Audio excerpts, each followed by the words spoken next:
एक और बार new SIM card rules आ चुके हैं। देखिए, बार बार जो नए नए सिम कार्ड के रूल्स एंड रेगुलेशंस आ रहे हैं आजकल, स्पेशली जैसे कि 1 जनवरी 2024 से सिम कार्ड के लिए कुछ नए रेगुलेशंस को लाया गया था। अब लिटरली 6 महीनों में फिर एक बार न्यू सेट ऑफ रूल्स को लाया गया है, क्योंकि इतने ही फास्ट ड्यूरेशन में स्कैमस्टर्स अलग अलग टाइप के स्कैम्स को इवॉल्व भी कर रहे हैं और डिस्कवर कर रहे हैं, और उसमें से जो loss of data, loss of financial resources हो रहा है और ओवरऑल इकोनॉमी पे इम्पैक्ट पड़ रहा है, वो काफ़ी हेवी है।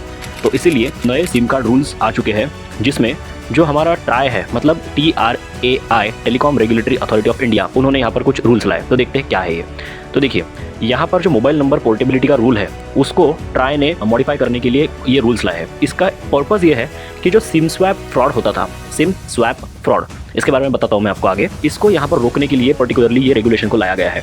1 जुलाई से ये नए जो रेगुलेशन है ये इन्फोर्स होंगे, और ट्राई ने इसके बारे में एक ड्राफ्ट नोटिफिकेशन भी यहाँ पर पब्लिश कर दी है, जिसके under telecom number portability regulations 2023 के अंडर ये यहाँ पर पब्लिश हुए हैं, और ये डिपार्टमेंट ऑफ टेलीकम्युनिकेशन के अंडर आने वाली एक बॉडी है ट्राई। अब इसमें होगा ये कि आपको सिम कार्ड जो है आपका, उसका रिप्लेसमेंट लेने के लिए पहले से ज़्यादा रुकना पड़ेगा। Longer the wait is going to be here, क्योंकि जो पहले आपका जब सिम कार्ड चोरी हो जाता था, टूट जाता था या किसी भी तरह से डिस्ट्रॉय हो जाता था, तो उसके लिए आपको तुरंत नया सिम कार्ड दे दिया जाता था। प्रॉपरली आप अगर किसी स्टोर में जाते थे जो उस कंपनी का ऑथराइज स्टोर है, तो तुरंत आपको आपके डॉक्यूमेंट वेरीफाई करने के बाद नया सिम कार्ड दे दिया जाता था। पर अब ऐसा नहीं होगा। अब आपको इसके लिए रुकना पड़ेगा, और वो भी पूरे 7 दिन। यहाँ पर अभी नया जो सिम कार्ड है उसको आप जब लेने जाएंगे, या फिर जिन्होंने मोबाइल नंबर पोर्टेबिलिटी के लिए भी अभी अप्लाई किया है, उनको भी यहाँ पर 7 दिनों का टाइम ड्यूरेशन बिताना ही पड़ेगा। उसके बाद ही उनका नंबर एक्टिवेट होगा, उसके बाद ही उनकी कंपनी जो ऑपरेटर है वो यहाँ पर चेंज होगा।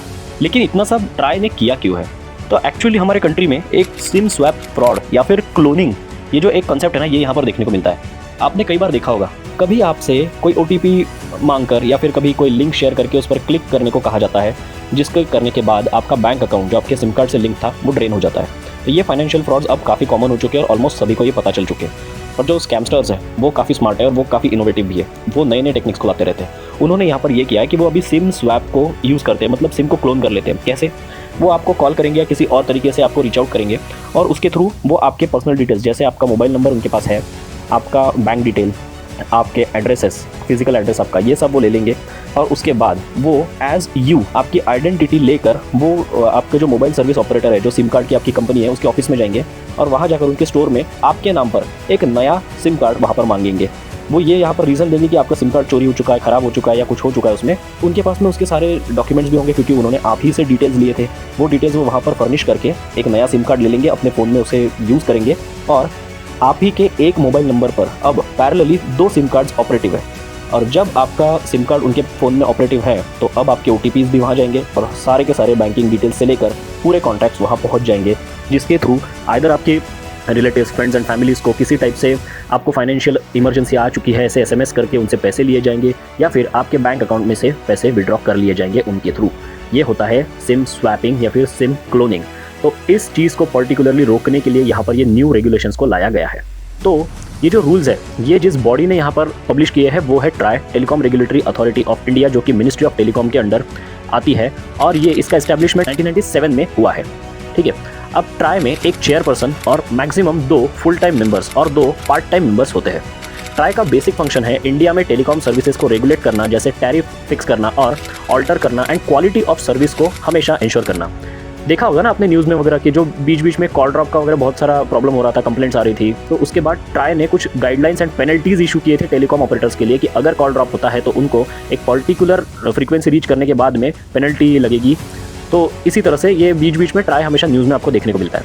In the year 2000 try act को अमेंड किया गया और telecom disputes settlement and appellate tribunal का फॉर्मेशन किया गया, ताकि टेलीकॉम से रिलेटेड जितने इश्यूज़ हैं उनके लिए पब्लिक को एंड एंटिटीज़ को सीधा हाई कोर्ट या सुप्रीम कोर्ट ना जाना पड़े, बल्कि एक अलग से अपना ट्रिब्यूनल हो जहां डेडिकेटेड एंड क्विक जस्टिस मिल सके।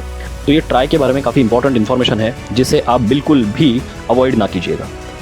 तो चलिए, ऐसा रहा आज का हमारा ये डिस्कशन। काफ़ी इंपॉर्टेंट न्यूज़ है, आप और हमारे लाइफ को डायरेक्टली इम्पैक्ट करने वाली न्यूज़ है। इसे जान लेना हमारे लिए बहुत ज़रूरी था, और ऐसे ही काफ़ी ज़रूरी और अपडेटेड मैनर में जो करंट अफेयर्स को फॉलो करने के लिए आप सिंपली हमारे भद्रा IAS अकेडमी के YouTube चैनल को सब्सक्राइब करके रखिए। और अगर आपको आज का हमारा वीडियो पसंद आता है तो do not forget to hit that like button.